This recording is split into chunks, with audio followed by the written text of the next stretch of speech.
Bingo, 12 o'clock rock here on Think Tech. Actually, it's Aloha United We Stand. We call it Aloha United We Stand because we're talking about one of the recipients of funds from Aloha United Way. And every Thursday at noon, we do Aloha United We Stand. I'm Jay Fidell. With me today, Jay Dodson. He's the Director of National Admissions of Habilitat, which is, I guess, a drug rescue organization. Can I say that? You can say that. And Chad Stephens, Admissions Manager of also Habilitat. And we're calling this show Habilitat to the Rescue. Welcome to our show, gentlemen. Thank you very much. Thanks for having us. Glad to be here. I want to reveal Habilitat to people who don't know about it. So let's start with a quick revelation, so to speak. Jay, you want to describe what Habilitat is to people? You know, I would say our modality is different than what people consider to be the standard rehabilitation nowadays, you know, which is 28-day programs, and that you and I know that, you know, somebody didn't develop a curriculum for how to, you know, put somebody's life back together in 28 days, that obviously it's an influence from the insurance industry, that's as much as they would pay for treatment for this type of affliction. So the modality of Habilitat really is what we call a therapeutic community. It's sort of peer-driven, that, you know, you help each other through the program. All of the staff are ex-addicts, also ex-graduates, you know, of our program that have been with us for many, many years. We don't employ white coats and stethoscope physicians. I think another difference with the way we operate is that we don't buy into the whole concept that's sold to the nation these days, you know, by the medical community, that drug addiction and alcoholism is a disease. We just figure that that's not a real great starting point, you know, to take a guy for, you know, who's coming in addicted to whatever drug it might be, all the pain that he's caused to himself, to his family, and to just reach out and hug him and say, it's not your fault, you have a disease. Well, that's not where we start. We want them to accept responsibility for their shortcomings and why they ended up the way they did. And, you know, it gives us a much better launching point for this individual to be able to, you know, put himself back together over a period of time. We're also one of the longest 46 years, that's impressive. 46 years on the Bay in Kaneohe. Started by Vinnie Marino. Started by This was in the late 60s, or I don't do the 1971. math. 71. In 71 it was started. I myself went through the program from the years of 75 to 77 before I graduated, and I stayed with the program as a staff member in various capacities for 14 years. And then I went out and had a career as a manufacturer's rep in the Swiss watch industry, and wore suits and ties and traveled all over the place. But you know, the genesis of everything I've accomplished in my life, and my daughter and my grandchildren, everybody lives here, I learned it all at Habilitat. I came in a young man that didn't know anything about anything, had no skills, was addicted to heroin at that time, and I started from the very bottom and worked my way up, and then found the value of that. You know, that we always say, you can't keep it unless you give it away. And so, you know, perhaps that was my program to avoid relapse and all this other stuff, was to delve into it and to actually come to work every day and work in that environment with these type of people that have the same issues that I had when I rolled in. And to this day, this is what we deal with, just what Chad and I do every day. What's your story, Chad? In 2011, I entered Habilitat. I heard about Habilitat through a family member of mine who attended the program back in the 80s.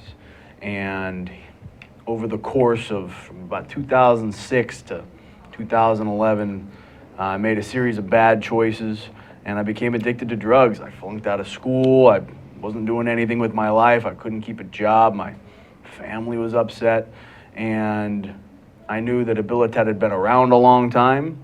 I knew that it was a different approach because I had cycled through 4 or 5 other short-term programs, and I knew that nothing was working. I needed something else. It was out of town, so I made the decision. I was given an opportunity to attend the program and went through. I spent 4 years there as a resident, and I was trained in the admissions department. It's a great way to give back. I had no intention of staying as long as I have and working there and learning as much about the organization as I have, but it kind of grew on me, kind of like Jay. It felt like it was right. It felt like I needed to give back, and I enjoyed my job for once. The work I was doing, I felt good about myself, and I didn't have a desire to want to go and drink or use drugs anymore. It kind of went away based on the approach that I was taught, based on the common sense and logic that Habilitat instilled in me, that I don't need that stuff to live a good life. I can do everything I want without it. Giving back is therapeutic. Oh, it is. Yeah, it is. And it's rewarding, especially in the work Jay and I do, to see somebody come into the program day one and then see them finish and then go on and live their lives and start families and have children and make something of themselves. Yeah. So you're both in the admissions department, so to speak. And when we say national admissions, you're going to deal with people who could use the services from Habilitat, come from the mainland, I guess. Yeah, I mean, I would say that the majority of our focus and our involvement is here in Hawaii, where we've been for 46 years.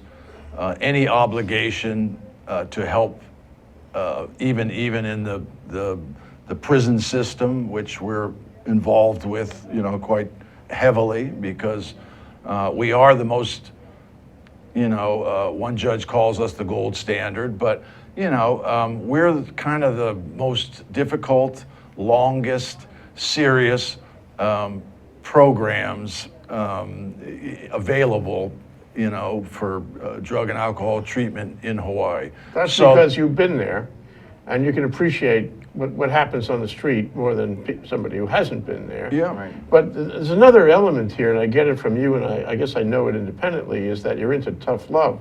Mm-hmm. And of course, tough love is tough, but it's also love. And I think the love part is the therapeutic part, but the tough part, you need to have a program that requires accountability, requires people to take responsibility for their own lives. Yeah. So when somebody comes to you, I mean, what do you say on the admissions? What do you say on the admissions process? You say, we're not gonna forgive you on this. Mm-hmm. We're gonna ask you to work it out yourself. Right. We're gonna give you the tools to do that. In a lot of cases, you'd be better off with talking to me. Chad is tough. Chad's tough. Tough love. Okay, got it. Yeah. He's sometimes you don't want Chad. Yeah, I take a very direct approach, but a lot of times, regardless of wherever somebody comes from, whether it's the street, or it's jail, or it's mom and dad's couch, or they've burned every bridge, they've been through these shorter term programs. So we have to do some reprogramming in the admissions process. The philosophy we have and the approach we take is different than what they're used to. What is it? Well, that, like kind of Jay mentioned, that we don't look at addiction as really a disease. We look at it more as a choice. So instilling that accountability in somebody and having them look at their part in the life that they've created for themselves can be a challenge sometimes. And Habilitat's not a short-term program. We're 24 to 28 months long. So someone's making a big commitment to do that. So some of the struggles of wrapping someone's mind around that amount of time and having them invest that in their own life can be a challenge as well. Yeah. What do they do in that period? There's an application process. We have to acquire some medical records, and most you don't importantly, take everybody. No.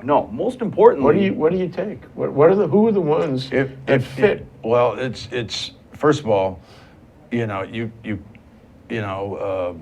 couldn't even come to us with a stack of money and say, here, I want, do you have a bed for Johnny? And here's all this money. Because if that individual doesn't have that basic, sincere desire, I mean, and we put them through the ringer sometimes, to want to change their lives, then, they're not ready for us. And we would send them on their way and say, come back when you're ready. It happened to me. There used to be the Induction Center in the 70s in Waikiki. When I came out of the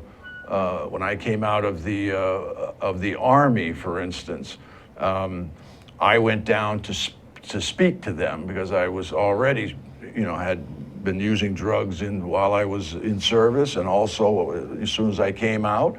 And I just wasn't ready for it, and they realized that, and I said, listen, you've got a great program here, looks like you're helping people, as if they needed my, feedback, and I said, but it's not for me. And I left, and I went out for a year, and I think it was just literally almost a year to the day. When you found it was for you.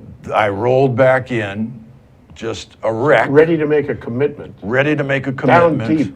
Down way deep. Down deep. A profound personal commitment. The guy that used to be working there in the Induction Center was now sitting at the big desk with his name tag.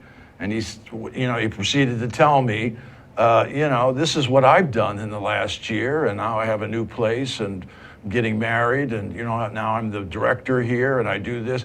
Let's go over your situation. What have you done in the last year, Jay? Well, it was just physically apparent as I'm sitting there 6'4" and 150 pounds and just a wreck, that I had accomplished nothing in that year. And, so then I was ready to commit myself. So you're looking for that kind of commitment. We have to have that, regardless of where you're from. Even going into the prison system, I mean, we don't go talk to somebody once, we'll talk to them dozens of times, every time we visit, to get a feel for what they are and test them and ask them to do certain things or to write letters and to, And that's because you don't want to fail in this program. You want this program to work as much of the time as possible. So you need to have admission people who are more likely to succeed in the program than not. We just want them, we just know that in order for it to work, that we have to start from ground zero. We have the time. We don't have 28 days. We've got quite a bit of time. And we're going to take them through different phases. And they'll be in the beginning phase where they're doing simple work and simple responsibilities. And then before you know it, they'll be in charge of that little department. And then they'll go into the next phase of the program. Now they're back at the bottom again. And so all of these twists and turns that we put them through. Then they'll get into the phase where they'll go into some of our businesses. They don't have a vocational trade, perhaps. They have no skills or whatever. Well, they could work in our masonry division, in our plumbing division, in our maintenance, house rehabilitation, somebody for the fundraising division, where we've got, they learn how to sell. This is what I did, and I made a living as not just a salesman, but working my way up to be a national and regional sales manager for the companies I work for. I learned everything from that and day with that, forward. You really get a good, sound basis to go on with your life and not be as troubled as before. Let's take a quick break. This is Jay Dodson, Director of National Admissions, and Chad Stephens, Admissions Manager for Habilitat, here on Aloha United We Stand, talking about Habilitat to the rescue. We'll be right back. Hello, I'm Crystal from Quack Talk. I've got a new show here. You've got to tune in. Check out my topics on sensitive, provocative female issues. So Tuesday mornings, 10 o'clock. Don't miss it. It's going to be fun and dangerous. Aloha. My name is Danelia, Danelia. And I'm the other half of the duo, John Newman. Aloha. We are the co-hosts of Keys to Success, which is live on the Think Tech live streaming network series, weeklies on Thursdays at 11 a.m. Aloha, my name is Josh Green. I serve as senator from the Big Island on the Kona side, and I'm also an emergency room physician. My program here on Think Tech is called Healthcare in Hawaii. I'll have guests that should be interesting to you twice a month. We'll talk about issues that range from mental health care to drug addiction to our healthcare system and any challenges that we face here in Hawaii. We hope you'll join us. Again, thanks for supporting Think Tech. Bingo, we're back with Jay Dodson and Chad Stephens of Habilitat. Chad, we want to give you more time to talk about the 28 months, what happens.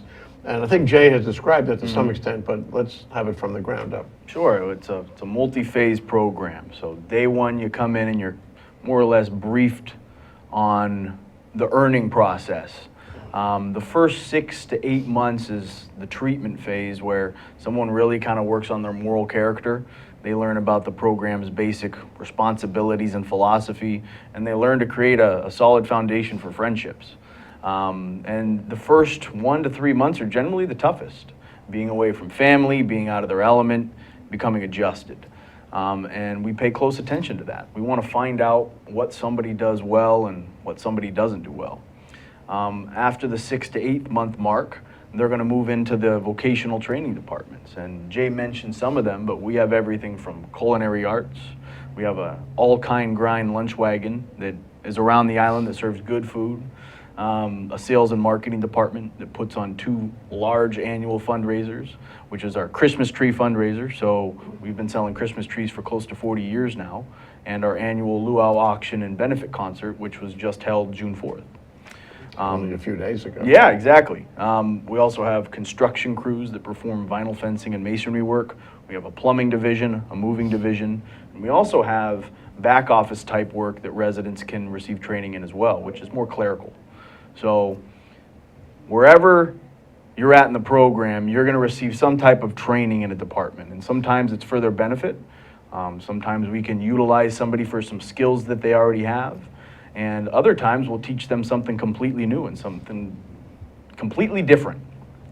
We want them to walk out of there with close to 2 years of consistent work experience to put on a resume.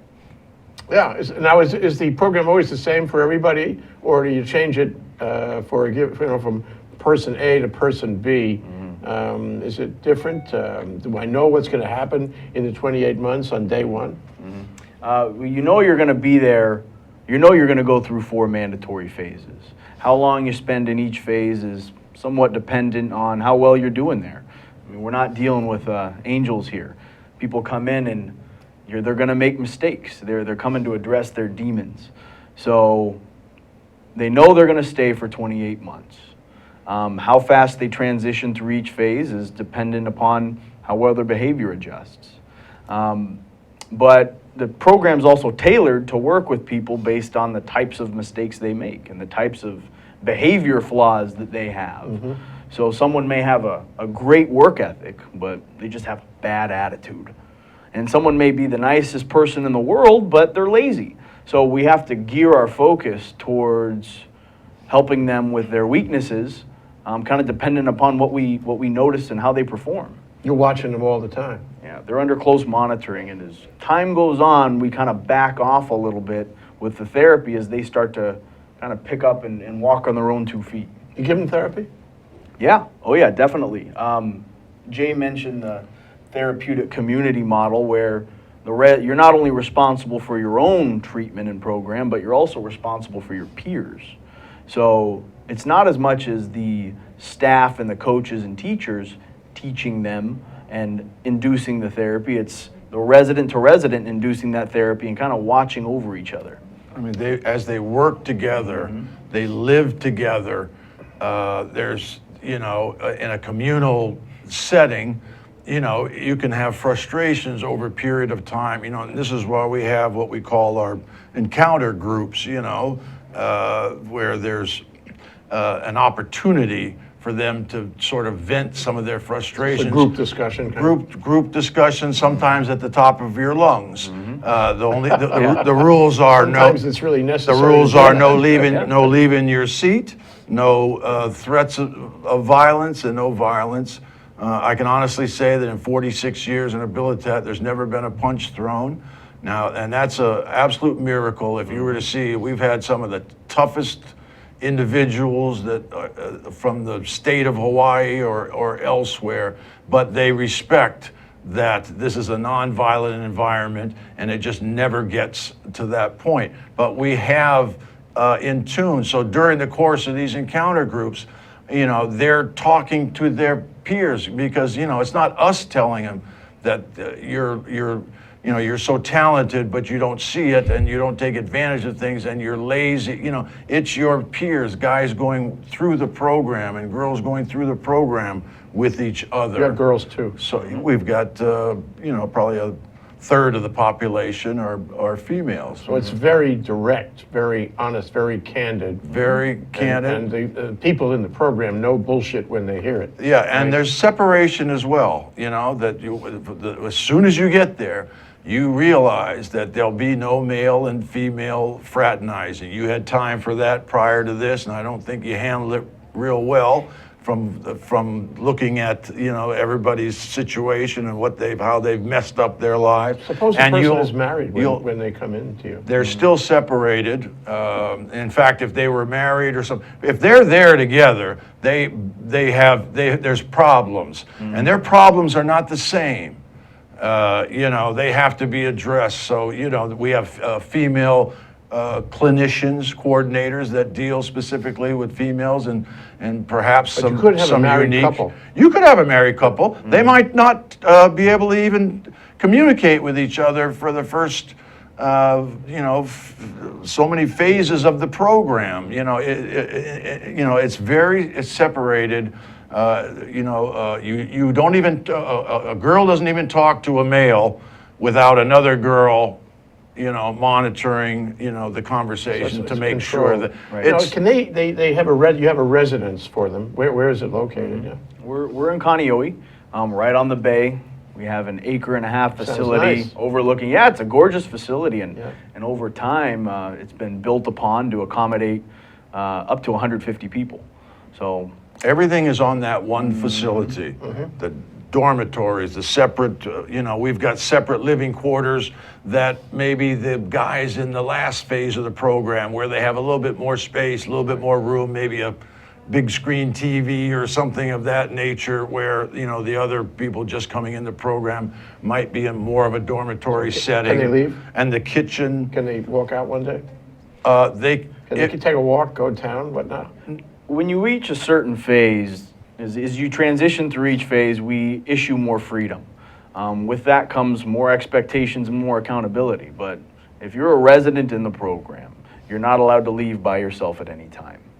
We do have some elective phases on top of that 28 months that if you earn that opportunity to stick around because you're a role model, and maybe your goal is to eventually seek employment And through do what you Habilitat guys- one day. What you guys do. Right. And you get the gratification Sure. and a benefit out of Right. helping people. Yeah. Right. So they're allowed that trust to go out in the community. So it's all earned. It's on an earned basis. But And while when- you're when they there, you're with graduate, somebody. What happens? You graduate them, I guess, at 28 months. Program is over.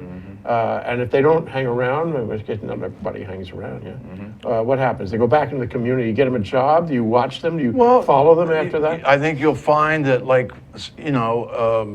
what would relate to some of our, what we call the services division, where you have some construction applications and things. I mean, we've got people that are waiting, to hire a guy from Habilitat. Nobody works harder and pays attention and is not there just on time. He's there early. Everything that we have taught them makes them a model, sought after employee. lives. So we've got, we're. And so as a result, do you have a continuing relationship with them after they graduate? Right. Do you try to help them? Do they come back and say hi? Do they yeah. need support? Do you give them support after? Sure. They have to come, we want them to be around. I mean, there's guys that have graduated, 5-10 years ago or whatever. I mean, they still come around, they, especially at all of our fundraising events, we see everybody. But a lot of them will come back to the facility to hang out, to talk to the younger guys, to